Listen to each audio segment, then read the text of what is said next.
Dear student, मेरे YouTube channel में आपका स्वागत है। हम लोग क्लास 12 के एपिसोड फर्स्ट में पढ़े थे ऑर्डर पेयर के बारे में और पढ़े थे कार्टेशियन प्रोडक्ट के बारे में। अब हम कार्टेशियन प्रोडक्ट का कुछ प्रॉपर्टी है उस प्रॉपर्टी के बारे में पढ़ें। सबसे पहले फर्स्ट ऑफ ऑल एक बार हम कार्टेशियन प्रोडक्ट का एक एग्जाम्पल देके हम बताते हैं कार्टेशियन प्रोडक्ट। तो कार्टेशियन प्रोडक्ट के बारे में पढ़े थे ए और बी दो नॉन इम्पिटी सेट्स हैं।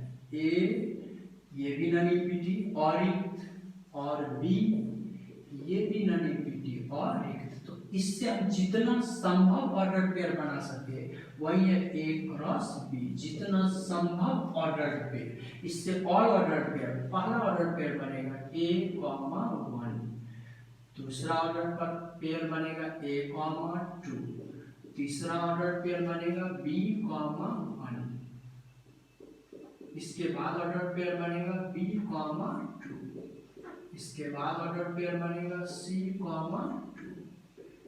तो ए और बी नॉन इम्पिटी सेट है, तो ए और बी द्वारा जितना संभव ऑर्डर पेयर बना वो कहलाएगा ए और बी का कार्टेशियन प्रोडक्ट। सभी ऑर्डर पेयर में फर्स्ट कंपोनेंट आएगा ए से और ये सेकेंड कंपोनेंट आएगा बी से। अब यहाँ देख रहे हैं नंबर ऑफ ए में एलिमेंट्स की संख्या है 3 और नंबर ऑफ बी में एलिमेंट्स की संख्या है 2। तो number of A cross B में जो एलिमेंट होगा ये होगा number of A into number of B. Number of A में एलिमेंट कितना है 3, नंबर ऑफ बी में 2, 3 2 जा 6। ए में 3 एलिमेंट, इसमें 2, तो 3 2 जा 6, 1 2 3 4 5, इसमें कुछ छूट गया A1 फिर A2 फिर B1 फिर B2, एक छूट गया C1 और इसके बाद C2। अब देखिए 1 2 3 4 5 6, तो क्या है 6 एलिमेंट। तो अगर A में एलिमेंट की संख्या 3, B में एलिमेंट की संख्या 2, तो A क्रॉस B में एलिमेंट की संख्या 3 2 जा 6। अगर number of A equal to m और number of B equal to m then number of A cross B, तो number of A cross B में कितना एलिमेंट्स होगा m into n। तो ये हम समझ गए A में 4 एलिमेंट है, B में 6 एलिमेंट है, तो A क्रॉस B में 6 6 24 एलिमेंट। A में 4 एलिमेंट है, B में 3 एलिमेंट है, तो A क्रॉस B में 4 दिया 12 एलिमेंट्स। तो ये फर्स्ट समझ गए। अब सेकेंड समझेंगे, यदि A या B में कोई एक इम्पिटी सेट हो जाए, या तो A इम्पिटी सेट हो जाए, A इक्वल टू 5 हो जाए, या B इक्वल टू 5 या कोई इम्पिटी सेट हो जाए, देन A क्रॉस B, तो इसका कार्टेशियन प्रोडक्ट भी इम्पिटी हो जाए। अगर A इम्पिटी हो जाता है तो ये खाली हो जाता है, इसका इससे कोई रिलेशन नहीं बनेगा, इसमें कोई एलिमेंट रहेगा नहीं, तो ये इस रिलेशन कैसे बनाएगा। तो A या B में कोई भी इम्पिटी मतलब रिक्त हो जाए, खाली हो जाए, तो इसके बीच कार्टेशियन प्रोडक्ट भी क्या हो जाएगा, रिक्त हो जाएगा। ए और बी में कोई अगर इम्पिटी हो जाए तो इसका मतलब ए क्रॉस बी भी क्या होगा, इम्पिटी। अगर ए और बी में कोई एक इनफाइनाइट हो जाए, या तो ए इनफाइनाइट हो जाए या बी इनफाइनाइट हो जाए। इनफाइनाइट मतलब अपरिमित हो जाए, तो ए क्रॉस बी भी जो होगा इनफाइनाइट हो जाएगा। ए क्रॉस बी भी क्या हो जाएगा, इनफाइनाइट। अगर ए और बी में कोई भी इनफाइनाइट हो जाए, यानी इसमें अनंत एलिमेंट हो, जैसे बी में 1 2 3 4 डॉट डॉट डॉट, तो कार्टेशियन प्रोडक्ट क्या होगा, A1 A2 A3 A4 dot dot dot, B1 B2 B3 B4 dot dot dot, C1 C2 C3 C4 dot dot dot. यानी अगर कोई एक अगर इनफाइनाइट हो जाए तो कार्टेशियन प्रोडक्ट भी क्या हो जाएगा, इनफाइनाइट। सेट ए और बी में कोई एक इनफाइनाइट हो जाए तो उसका कार्टेशियन प्रोडक्ट भी क्या हो जाएगा, इनफाइनाइट। अगर ये दोनों में कोई एक अपरिमित हो जाए, या तो ए अपरिमित हो जाए या बी अपरिमित हो जाए, तो उसका कार्टेशियन प्रोडक्ट भी क्या हो जाएगा, अपरिमित। ये भी हम समझ गए। आगे फिर हम सीखेंगे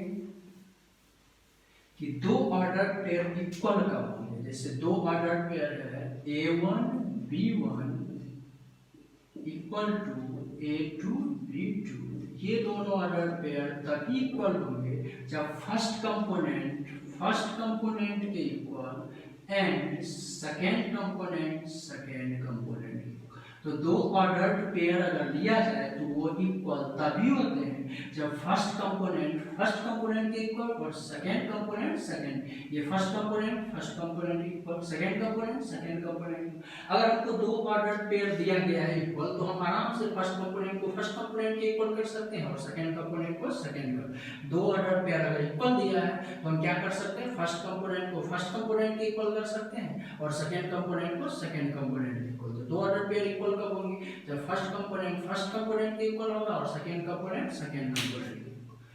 अब हम आगे पढ़ेंगे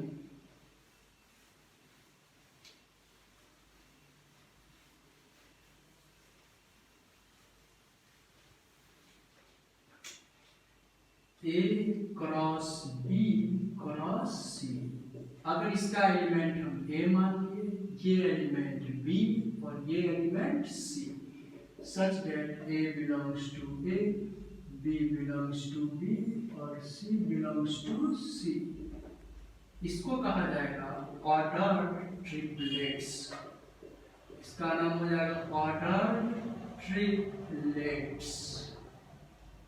अब यहाँ तीन है, इसीलिए इसका नाम ऑर्डर ट्रिपलेट्स। अगर ये हम निकालना चाहे A इक्वल टू है 1 2, B इक्वल टू है 2 3, C इक्वल टू 4, या ये दे देते हैं A B C, अलग भी दे सकते हैं। सबसे पहले हम A क्रॉस B निकालेंगे, उसके बाद C के साथ निकालेंगे। पहले क्या निकालेंगे, A क्रॉस B, ये सेट A ये सेट B, 1 2 2 3, 1 का पहले 2 के साथ जोड़ा बनेगा।